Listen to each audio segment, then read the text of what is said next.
पर आम लोगों से जुड़ी हुई आने वाली 1 फरवरी को मोदी 3.0 का दूसरा बजट पेश होने जा रहा है। लिहाजा अब इस बजट में आप लोगों को क्या राहत मिल सकती है, इस बजट से लोगों को क्या उम्मीद है, मिडिल क्लास इस बजट से क्या आशा रखता है, इन सवालों का जवाब इस रिपोर्ट में है। शिक्षा जगत को बहुत ज्यादा उम्मीद है आने वाले बजट से। इस बार छूट का दायरा बढ़ना चाहिए। महंगाई दर हो चाहे कृषि क्षेत्र हो, उसमें कुछ ऐसा नवाचार करना चाहिए कि और लोगों को राहत मिले। वागन का बहुत ज़्यादा अपॉर्चुनिटीज़ अभी हमको दिख रहा है। जैसे ट्रेन में, प्लेन में हम लोगों को कंसेशन का मिले और हम लोग जो स्पोर्ट्स प्लेयर हैं उनको बेनिफिट मिले। उम्मीदें मुखर हो रही हैं, आवाजें बुलंद हो रही हैं और भारत के हर मिडिल और सैलरीड क्लास की आशाएं आसमान छू रही हैं, क्योंकि अगले 40 घंटों के बाद मोदी सरकार का बजट पेश होने वाला है। आम लोगों की आस है कि मोदी सरकार का बजट इनके लिए खास होगा। इनकी हर उम्मीदों पर मोदी सरकार का बजट खरा उतरेगा और मोदी सरकार भी इनके लिए बजट को खास बनाने में कोई कोर कसर नहीं छोड़ रही है। सरकार ने सारी तैयारियां भी पूरी कर ली है और बजट को लेकर ही गुरुवार को सर्वदलीय बैठक भी की गई है।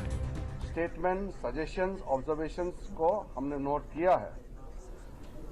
हमने शुरुआत में सब पार्टियों से अपील किया है कि ये बजट सत्र है और साल का पहला पार्लियामेंट सेशन है, तो इसका शुरुआत देश का महामहिम राष्ट्रपति जी द्वारा संबोधित करेंगे। अभिभाषण के बाद इकोनॉमिक सर्वे पेश होंगे 31 जनवरी को, फिर 1 फरवरी को 2025 का बजट पेश किया जाएगा और बजट के बाद राष्ट्रपति का अभिभाषण पर चर्चा होगा, फिर बजट पर चर्चा होगा। सब पार्टियों ने अपने अपने पार्टी का मुख्य स्टैंड और कुछ इश्यूज है, उन्होंने अनुरोध किया है कि पार्लियामेंट में इसका चर्चा होना चाहिए।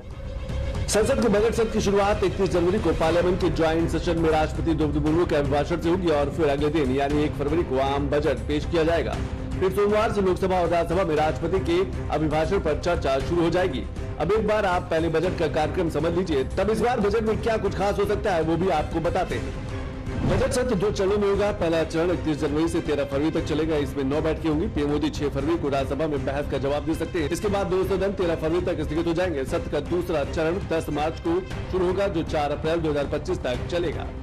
इस बार वित्त मंत्री निर्मला सीतारमण लगातार 8वां बजट पेश करेगी। दावा है कि इस बजट में कई बड़ी घोषणाएं की जा सकती है। अब इनमें से कौन सी खास है और इनको लेकर जो लोगों की उम्मीद है वो क्या है, उसके आधार पर हम आपको कुछ घोषणाएं बताते हैं। 10 लाख रुपए तक की सालाना इनकम टैक्स फ्री हो सकती है। पीएम किसान सम्मान निधि 6,000 से बढ़कर 12,000 हो सकती है।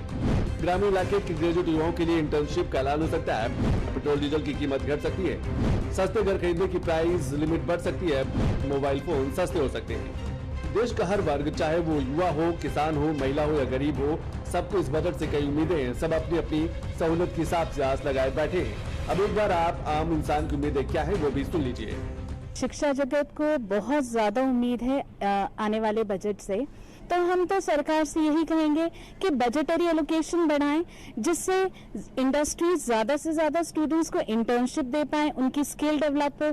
उसके लिए उनको हो सकता है इंडस्ट्रीज को थोड़ी सब्सिडी देनी पड़ेगी, तो वो बजट में उसका प्रोविजन बनाया जा सकता है। इस बार छूट का दायरा बढ़ना चाहिए, क्योंकि सबसे ज्यादा मार जो है वो मध्यम वर्ग पे ही है, क्योंकि निम्न वर्ग पे तो कहीं ना कहीं कोई सहायता ये चीजें हो जाती है, लेकिन सबसे ज्यादा जो भार है महंगाई का वो मध्यम वर्ग पे है। ईएमआई भी उसको चुकानी पड़ती है, बच्चों की फीस है, घर का खर्च है, ये सारी चीजें जो महंगाई की मार है सबसे ज्यादा मध्यम वर्ग पे है। दूसरी बजट से ये उम्मीद है कि भाई ईवी व्हीकल्स जो हैं उन पे छूट और होना चाहिए, उनको बढ़ावा मिलना चाहिए। बजट में विकलांगों के लिए भी कोई सुविधाएं हो, जैसे ट्रेन में, प्लेन में हम लोगों को कंसेशन का मिले और हम लोग जो स्पोर्ट्स प्लेयर हैं उनको बेनिफिट मिले। गवर्नमेंट जॉब के लिए हमारे लिए रास्ते खुले, ताकि हम स्पोर्ट्स में आगे जा रहे हैं तो गवर्नमेंट जॉब में जैसे नॉर्मल लोगों को स्पोर्ट्स में स्पोर्ट्स के थ्रू जॉब्स वगैरह प्रोवाइड की जाती है, उसी प्रकार हमको भी स्पोर्ट्स में मेडल्स मिले, प्रोत्साहन राशि मिले। मोदी सरकार के इस बजट पर सबसे ज्यादा मिडिल क्लास की निगाहें टिकी हुई हैं, खासकर होम लोन लेने वाले नागरिक जो इस बजट को उम्मीद भरी आंखों से देख रहे हैं। मिडिल क्लास को उम्मीद है कि बजट उनके लिए घर खरीदना आसान कर देगा। मेट्रो शहर के लिए सस्ते घर की प्राइस लिमिट 45 लाख रुपए से बढ़कर 70 लाख रुपए की जा सकती है। यानी अगर कोई 70 लाख रुपए तक का घर खरीदेगा तो उसे सरकारी योजना के तहत छूट मिलेगी। मेट्रो शहरों के अलावा अन्य शहरों के लिए ये लिमिट 50 लाख रुपए की जा सकती है। होम लोन के बाद पर मिलने वाले टैक्स छूट को बढ़ाकर 5 लाख रुपए किया जा सकता है। अभी होम लोन के बाद पर मिलने वाला टैक्स छूट 2 लाख रुपए।